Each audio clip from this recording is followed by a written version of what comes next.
Good afternoon, students. So today we are going to look at two experiments which we had missed.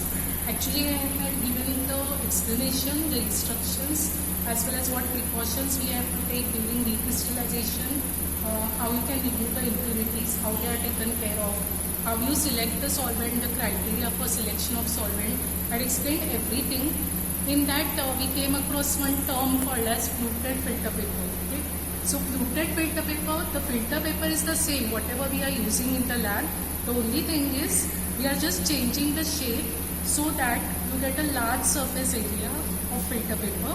And when you put the hot solution, the solution just goes off fast because of the large surface area. The filtration becomes easy. Okay? And this is required because we don't want the crystals to appear on the filter paper or the funnel or the stem of the funnel. That is why the solution, hot solution, should go instantaneously into the flask in which we are filtering. Okay? So this is the reason we need to use fluted filter paper. Now for easy understanding, and you should know it better, I am taking a bigger size. You will take the size of the glass funnel which is provided. So here I have taken a normal Wattmann filter paper. You will be using normal filter paper in your practicals. But just for the folds to be seen clearly, this is the first fold wherein you are just converting circle to semicircle. Okay. Then this is the second fold. This is very easy to understand. Next is you just open it and just fold over the fold, the center fold, okay, and open. Here also we'll just fold to the center fold and open. Okay, so what you are getting, one center fold now, one this additional fold on this side and one more additional fold over here. Next is we are just going to fold once more. Okay, and then you are going to treat it like a fan basically. How you make a fan? So similar folds will come on your fluted filter paper. Okay, so one in, one out. This is the way you are going to follow. Okay.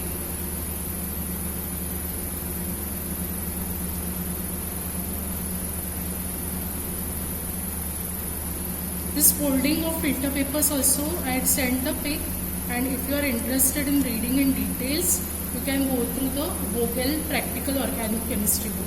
So you can just look at the appearance. Now what happens when I fold normal filter paper normally? Okay? I'll just show you. This is your fluted filter paper which we will use for hot filtration. Normal filter paper folding, you just make it into half, one more half, and you open. Now in this process what is happening, one side you have just one filter paper, right? But on other side you have three sheets coming over here. So what can happen is this part is sufficient enough to give the cool surface so that the crystals will crystallize on filter paper. Now you don't want the crystals from the hot solution to crystallize over here for the reason that there would be impurities as well which you are trying to separate. It could be also charcoal which you have added to decolorize the solution. Okay, so you don't want to use this filter paper. That is why you need filter paper with large surface area. So I suppose now you have understood why we are using fluted filter paper for hot filtration during recrystallization. Okay, so with this we'll start with the experiment. Now always remember when you are starting experiment, first and foremost thing is you will keep apparatus ready. Whatever apparatus you are going to use, okay, it should be ready. So 2 conical flasks I have taken, one out of which I have kept for heating in water bath for the reason that this gets heated up, and when I am filtering there is no premature crystallization on filter paper or the glass funnel. Look at the glass funnel. It is a short stem funnel, right? And also look at its, what you can say, it is broad. Okay? The stem is broad. You can just have a look. It is different than normal filter, funnel. Okay? Then first experiment we had done is recrystallization of benzoic acid. So what we will do is, we will first heat water which we need. Now say for example, we are going to start with 2 gram of benzoic acid. I told you default start is 10 times. So if you are taking 1 gram, you start with 10 ml of water. If you are starting with 2 grams, you start with 20 ml of water. Okay. So what we will do is, we will just heat this water first. Okay, around 20 ml. Yes. So you see, I have just kept 20 ml of water for heating, which I am going to use for decrystallization of 2 gram of benzoic acid. Now I will just explain you the apparatus. This I have kept for hot filtration. You can just see the tripod stand, which is on burner, placed on burner, on which I have placed a water bath, so that I am just heating up the funnel as well as filtration flask, conical flask in which I am filtering, and even the fluted filter paper. That you have to make wet. Okay, and for this you can just use hot water for wetting the filter paper, so that the filtration would be much faster. And once you have added the water to make it hot, make sure you just put it again, so that the solution which you have filtered, that does not contain any excess of solvent. Because you know, for the crystals to come out, what is important is a supersaturated solution. Okay, so if there is any excess of water, your crystals won't come out. So this is the way we are going to keep apparatus ready. Now you can see the water has started boiling. So definitely now I can add around 2 grams. Now here I am not weighing exact quantity, but I am just putting 2 spatulas of benzoic acid. And just heat it till the compound dissolves.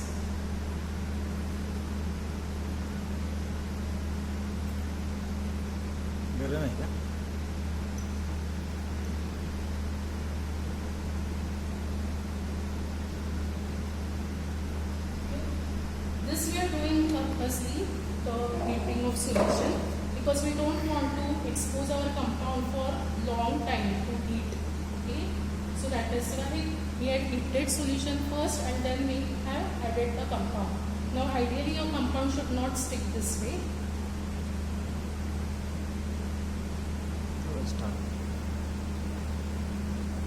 Just add minimum amount of solvent. For this, to prevent, what you can do is, you can just place the funnel, dry funnel, and then put the compound. Okay, it is better. Now you can see the solution has become clear. Since this is a pure sample itself and I am showing the recrystallization, there is no color also and there are no impurities. But in some cases, it is possible that few of the solid compound or particles, they don't dissolve. So that is your impurity. That is not your compound in spite of heating to boiling. Now this is the boiling point of water. So definitely it is not going to dissolve anything more. And anyways we have got a clear solution. So just for your understanding of charcoal treatment, although there is no color, I am just going to give charcoal treatment. Just a pinch you are going to add. Why you are adding a pinch is because you don't want your compound to be absorbed. Okay? You just want the colored impurities to get absorbed. And as I told you,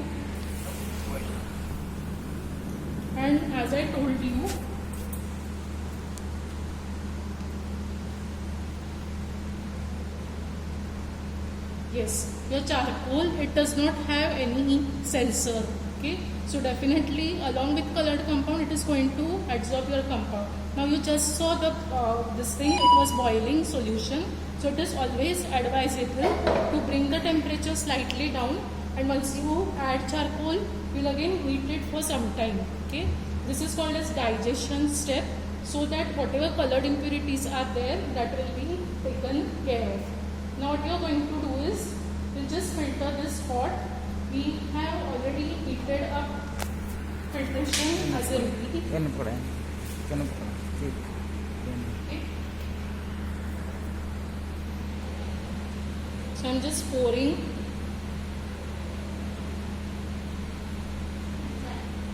the solution.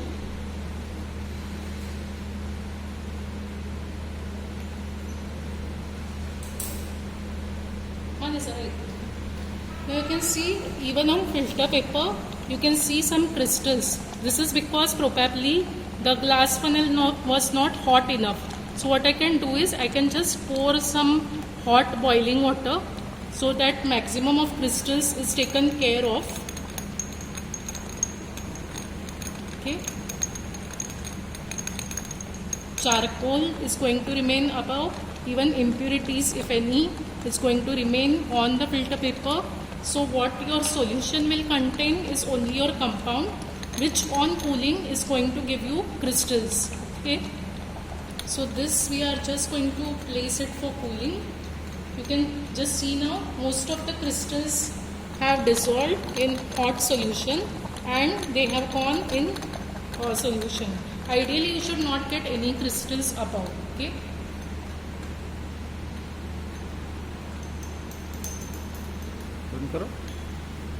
So this is the clear solution we have got. I'm just placing it undisturbed. I'm not going to touch it. I'm just going to cool it gradually. Gradual cooling is very important for the reason that if you try to cool it very fast, first of all your glass apparatus can crack, that is one thing, and second thing is you will get large crystals, big crystals and little bit thick crystals wherein the solvent could be entrapped and even impurities can get entrapped. So ideal way is you get the solution to room temperature first, then you can just place it in ice cold water, and still if you want the crystals to come out in maximum yield, you can just place it in ice bath. Okay. So we'll first get it to room temperature and we'll see what is the observation. Okay.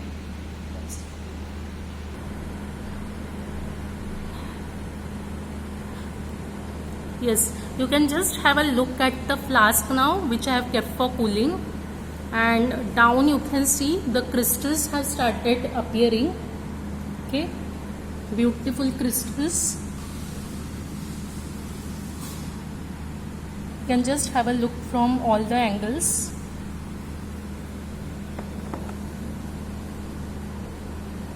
So I'm just getting it to room temperature and I'll show you how many crystals you get when you get to room temperature. Okay. See, the crystals, they are growing slowly but surely.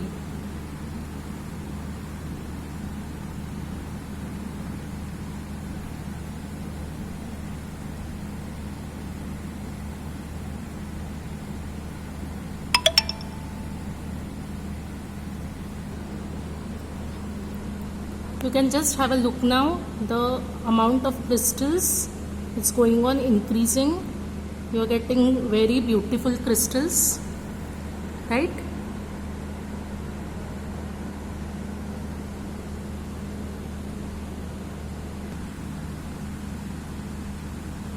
You can just observe from above also. So the density of crystals now is just increasing and the solution is still very hot. We have to get it to room temperature. So probably the conical flask is going to be filled with crystals till the solution cools down, and then finally we are going to place it in ice bath. Almost the flask is full now. Yes, now you can observe we are getting so large crystals, tiny needle shaped crystals, right? So the appearance is also important to understand. They are needle shaped crystals. I'm just, since this has come almost to room temperature, I'm just going to place it in ice bath so that whatever crystals are remaining in solution, they will also crystallize out.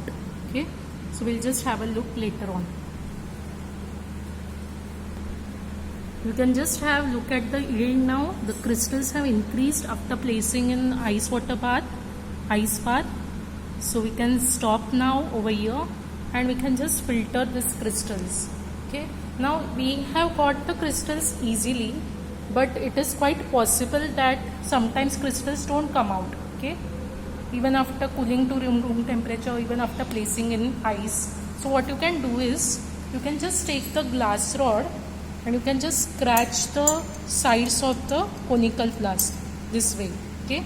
So definitely you should be able to get the crystals, or you can use pure crystals of benzoic acid from previous batch and add it as a seeding agent so that the crystals will grow around this seeding agent. Okay, because nuclei is something which is important for crystal formation. Okay, and still if you don't get crystals, simple way is you can just concentrate the solution. Probably you have used more solvent, that is why you're not getting the crystals back. Okay, so this is how you perform the recrystallization of benzoic acid to get the pure crystals. Okay, so this is a purification strategy.